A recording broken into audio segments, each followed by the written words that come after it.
Now, this past weekend, the president was busy paying visits to all the major news networks, all but Fox, that is, chatting about the latest in healthcare, rude people on TV and radio, the CIA, FDR, and much, much more. The result was a string of Sunday morning appearances that sounded less like exclusive interviews and more like a broken record infomercial. Let's take a watch. Healthcare inflation went up 5.5% this past year when inflation was actually negative.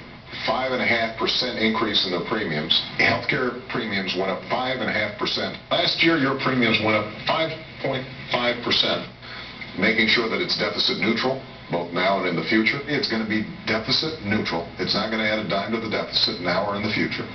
80% of what I'd like to see is actually already in all the various bills. 80% consensus, 80%. Every president who's tried to bring about big changes, I think, elicits the most passionate responses.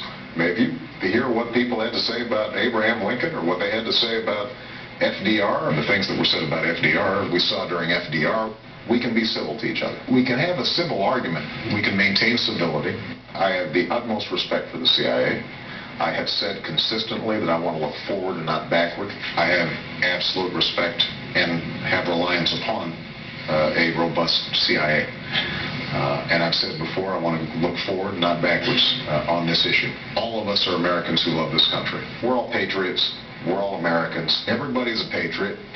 Each of us are American. The easiest way to get on television right now is to be really rude. The easiest way to get 15 minutes of fame is to be rude to somebody. The easiest way to get 15 minutes on the news or your 15 minutes of fame is to be rude. Just say something rude and outrageous.